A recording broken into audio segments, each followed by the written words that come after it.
Welcome to the MS&Me Radio Network, a division of the Multiple Sclerosis Global Support Network. The following program broadcast is an original creation by the broadcast entity. Discussion within the following broadcast should be used for informational purposes only and is not a substitute for professional medical advice or consultation. Before considering application of any broadcast content in the following program, please consult your healthcare provider. If you feel you are having a medical emergency, please contact your local health services for immediate assistance. MS&Me Media and the Multiple Sclerosis Global Support Network do not guarantee or warrant the accuracy of information in the broadcast to follow. The Multiple Sclerosis Global Support Network provisions broadcast services to program hosts. Information discussed in the broadcast does not necessarily reflect the views, opinions, or goals of the network and are solely those of the show broadcast host.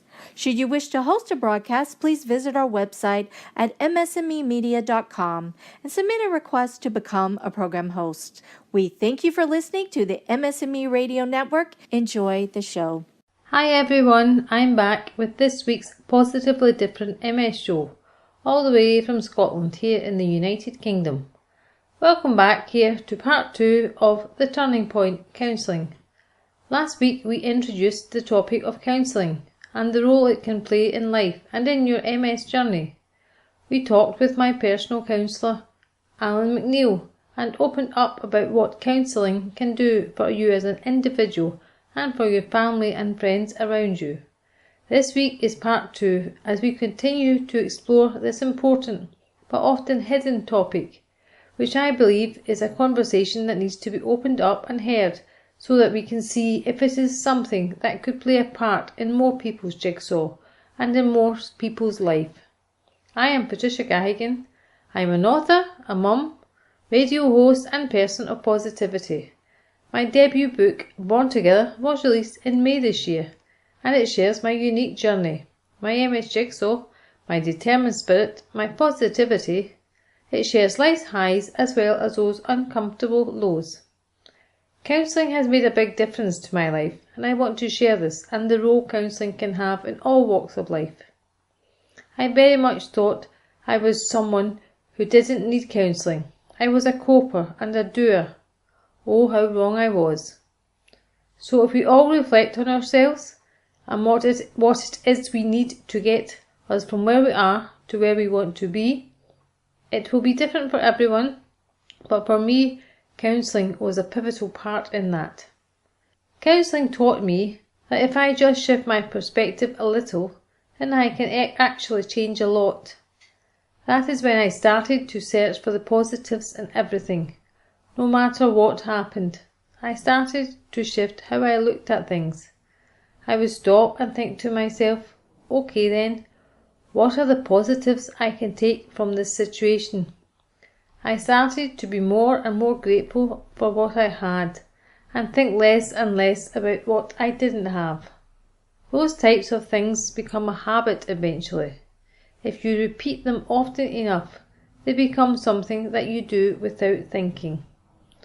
And so now I look all around me, all around a problem or a challenge to see what else is going on and what else I can focus on. I'll give you an example. If Elliot comes home from school to tell me about a negative incident with another child or a member of staff at school, the first thing I do, of course, is listen and let him get it all out of his little system. After all, he's been holding it in and keeping it together all day at school because that is what you have to do at school. I will give him immediate comfort and reassurance, but the next thing I will do is ask him to stop and find me at least 5 positives that happened in the same day. One of those positives has to be from the incident itself. It may not be an immediate positive that you can see, but it might be something he can learn from the situation, or indeed change or make different choices. Even if the positive is that he has been resilient and is learning coping strategies, that in itself is still a positive. We will then find the 3 things to be grateful for that day. We try to do that every night as a family. That really focuses us on what we have, what is positive, and what we take forward from that day. It helps Elliot cope with adversity and challenging times, especially at school. One of the things I think that held me back in my younger years was holding on to negatives, going over them and making them the focus of my thoughts. That is not to say that it is not something that doesn't affect me anymore. It does. I still need to manage these times and certain things that can have such a traumatic effect on myself. And it is still very hard to let go of them, especially if it's something maybe that's happened to Elliot. I'll still find myself going over it, and I know that is negative, I know that is a bad habit, and I know I have to stop it. But at least now I have the strategies and the desire to change that. I often start by repeating my mantra, I choose my own thoughts. I choose my own thoughts. So it is very much about practicing these changes until they do become a habit and they do become a way of life. This style of approaching life was most definitely born out of my counselling sessions and the acceptance that by just simply shifting your perspective on something, then you can gain so much more control over how you feel about it and what you can do. So it's very much worth considering and thinking about. I never really was a people pleaser. I have always respected myself enough so that I didn't need to gain the approval from others. But my diagnosis from MS, if I am honest with you, questioned my respect for myself for the first time ever in my life. If Patricia couldn't do it, manage, cope, accomplish everything that she could prior to MS, then I was not pleased. Yes, strange as it may seem, it was like there were 2 of us. The old Tricia prior to MS and the new Patricia, a person with a chronic disease. They didn't get on too well together for a long time when they first met, I can tell you that. Tricia was a school teacher, liked to travel, adventurous, and liked to party too. Then I became a mum and unwell almost immediately. Soon followed, before Elliot's birthday, with a diagnosis of MS. The change felt almost impossible, but it was very real. Trying to reconcile the extremes of both lifestyles was beyond difficult, and I hid in a place of unacceptance for a long time. The new Patricia was not very welcome, and I wasn't too kind to her. I forced my body to do things and manage, despite how it made me feel, to keep up appearances to the outside world. Oh, how wrong I got that one. But counselling helped me to understand each of Patricia and Tricia better, and the key to me moving forward was when both of them merged to become a much, much better version of myself. I took all the determination and adventurous spirit of the old me, but I just channeled it differently. And counselling with Alan McNeil showed me how to start doing that. I am forever grateful that my path crossed with his, as we connected so positively, and he really knew how to lead the way. It was the beginning of the new Patricia right enough. Patricia that would become an author, publish her debut book Born Together, Patricia who would become a radio host, Patricia who would raise a resilient, sensitive and positive son, Patricia who could lead the way in being differently abled and help others to celebrate their differences and find new talents within them. After all, it is not what happens to us that will define us, but how we get up and deal with it. And remember, wherever you are in your life and whatever point you are at in it, you can still change it if it is not where you want to be. We will go back now to hearing from Alan McNeil as he gives us more insight into the possibilities that exist within us and around us to make the changes necessary to move our lives forward to wherever we want to be, with or without multiple sclerosis. So back over to talking with Alan. You've given us a lot of information about counselling, but are there actually specific or main things that counselling can offer someone? In general, I would say that a list of the top 10 would be the sense of breaking the isolation with what's going on in somebody's head, because often it can be a very internal process, the struggle. So to break the isolation, share that information in a place that is confidential, that is non-judgmental, and also having built trust within the relationship and that sense of feeling comfortable with another person that you know is specifically only there. They're not connected to anything else in your life. They're only there to help you move forward in where you are with that struggle. All of that really fits in to my journey with multiple sclerosis and how counselling helped me. It all really fits in. So what would be the main steps that we could take to help ourselves to move forward? We've talked about research and going to counselling and talking to someone to find out if it's right for you. But what steps can we take to help ourselves when we're stuck or at a bad place in our journeys? You make me think, Tricia, of something else that you wrote in your book about how the biggest obstacle can often be not the situation that we're dealing with, but our inability to adapt. Mm-hmm. And it's that openness to being able to learn how to adapt that can sometimes make a crucial difference. But we can still be stuck in not, even if we have that kind of attitude, it's difficult to think, well, how do I move forward? How do I start the process? Again, it's different kind of stuckness with different situations. With people who have depression and low mood, it can be very difficult because of the shutdown and the flatness and the lack of energy. It's really difficult to motivate any engagement with anything. With things like anxiety and panic, it can be quite difficult because the thoughts are very frantic and there can be an inability to focus or to engage with something one step at a time. We know that with things like loss and bereavement, that can be very difficult to come to terms with specific losses or even just an accumulation of losses. So we can get very stuck in a place where it's difficult to start that process. It really takes baby steps. People will often try to do far too much too soon. So the baby steps are things like trying to open up a little bit with the people round about you. That communication is so important.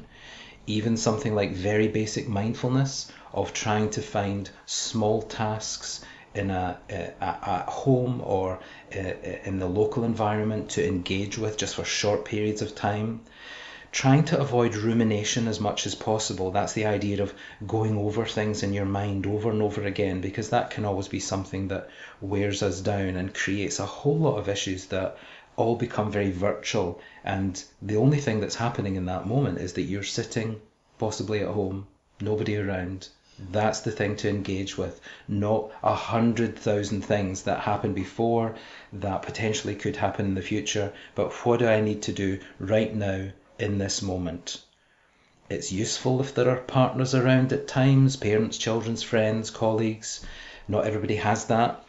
You know, the reactions of the people round about us can be very important to how we perceive our difficulties, and that can either really help us in the process or it can really keep us stuck for longer.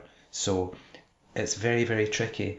And one of the most important things, Tricia, of course, is the timing.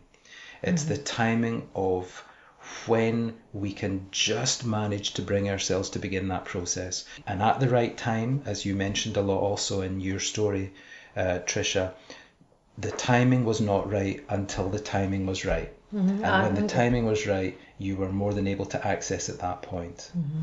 Because I can still look back now and think, if I had done that years before, I could have moved on quicker.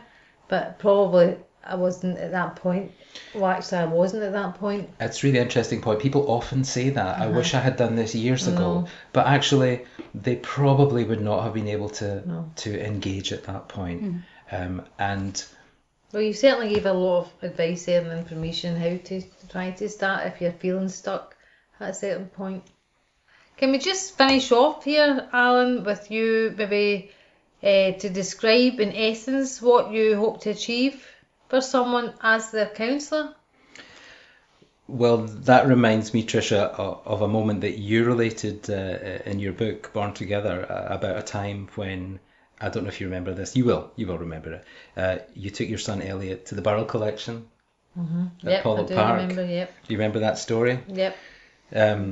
And you went for a walk in the park afterwards with Elliot, and he had led you up a short little flight of steps to the top of a small grassy hill. Yep, I remember it really clearly.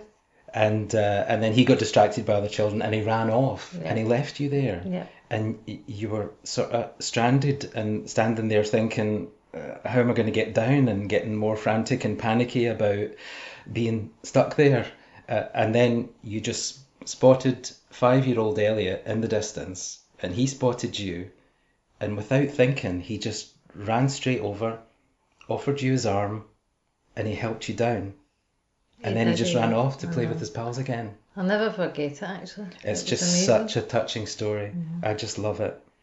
And so I might dare to hope, Tricia, that for people who might also be stuck, lost and anxious, panicky, depressed, grieving, feeling a bit traumatized, most of course don't have a 5-year-old hero to help them down. So I would hope that maybe I could be that support for some people, and just respectfully and discreetly helping them back to solid ground, to a place where they can maybe just be back in charge and taking control of their own lives. No, that's just so powerful and really fantastic. I'm really confident Elliot will love to listen to that story again. But that's it's put brilliantly, and you definitely were part of that helping hand and helping me in my journey. And I can't thank you enough, Alan. Thank you, Tricia. It's been a privilege. Thank you once again, Alan McNeil. And now I'm going to ask my husband, Alan, a little bit about counselling. Hi, Alan. Welcome back to the show. Could I ask you, first of all, what are your thoughts on counselling in a general way? Yes, I think counselling is an excellent opportunity for people to share some of their concerns and issues without having to expect that there's going to be a solution at the end of it. Lots of people go to see someone like a GP or somebody and they expect a solution. Counselling is very much about going along and saying what you feel and giving what you believe is happening in your life, and not what somebody else thinks is happening, but without that expectation that the person at the other side of the desk or in the next chair is going to provide you with a solution, as everybody's solutions to problems are all very individualistic. So counselling is an excellent way of giving your thoughts and feelings in a non-threatening, listening, empathetic listening environment. Well, after about 7 years, I think it was, of me having multiple sclerosis, you suggested that I went along to speak to someone because you felt that although I was managing as well as I could, there was still a lot of issues I had about accepting and adapting. So, since it was your idea and I did go along, could you tell us how you think that affected family life and not just my individual life? Yes, I think in terms of impact on family life, I think things became more calm. They became more reasoned because the issues which you were experiencing and the issues which the family were experiencing were being addressed, were being talked about, were being discussed. I said in my previous answer that it's a great way of talking without expecting a solution. It is, however, one of the most challenging things to do, and that's to talk about yourself. People don't like talking about themselves very much. And counselling is a way of doing that, but it's also a way of practising being able to do that with your family as well. If you can sit down with, very often, a complete stranger and talk about your issues, then you can also learn to do that with people that you love and that you are comfortable with, and it becomes much easier. And that, I think, was one of the best byproducts of you going to counselling was to be able to recognise that talking with Elliot and myself about how you felt and opening up a bit more about it was a good way of addressing issues early, but also just sort of making the atmosphere more reasoned and a bit more calmer. I actually couldn't really believe that I had to talk to a stranger to begin with, but that is what actually happened. So thanks very much for talking about that and sharing your thoughts as always, Alan. Thank you. Counselling was a pivotal piece for me of my MS jigsaw and my journey, and Alan's contribution to that was immeasurable. I hope that you will return to the show sometime in the near future, Alan, as we explore our journeys of moving forward, with or without MS, together here on the Positively Different MS show. Thank you once again. And now for this week's Posit Tip. It is something quite close to my heart and something that has changed the direction of my life and how I live. And that is to spend each day to stop and think and try to be grateful for something. No matter what else has gone on or has happened, try to adopt an attitude of gratitude. This will start you and your mind on the right path to change. I happen to be writing this show with toothache. I saw my dentist yesterday, and it will take a while to completely resolve the nerve pain issue that I have. So I started today thinking about what I could be grateful for in amongst all the discomfort and upheaval. The first thing I thought about was the great dental practice I attend, Gilbert Field Practice here in Glasgow. The dentist came in on his day off to help patients like me. It really doesn't get much better than that, does it? Then there's my husband Alan. He has been super fantastic supporting me and doing everything that he's done for Elliot and at home. My mum came up and done all my ironing. Like I say, there's always a positive. My sister took me to acupuncture, physio and earthing. And so, despite great nerve pain and discomfort, despite not being able to eat much, and despite the fatigue that has come with it all, I am still very grateful indeed. I am grateful now for the opportunity to sit and write without pressure to do anything else. And so, for me, an attitude of gratitude and finding the positive is my preferred option. What would I gain by being ungrateful and negative at this time? Absolutely nothing. But there is so much to be gained by approaching my adversity the way I am doing so. It's also going to do no harm at all because I'll lose a few pounds in weight whilst I can't exactly eat much. You see, yet another positive. As I explained earlier, we try to do it at the end of each day as a family, and so it is a great way to hear what the others are grateful for and how their life and their days are going. It really gives you an insight into your family, into each other, and how people are thinking and what they're enjoying and what is making their life feel good and make them feel good. So give it a try if you can. Try to adopt an attitude of gratitude in all sorts of situations and see if you too can set yourself on a more positive road to change and contentment. It soon becomes a habit and a way of life, and it's very, very worthwhile giving it a try. Hi, it's Margaret Ann here with Lorraine Hudson, our spiritual healer.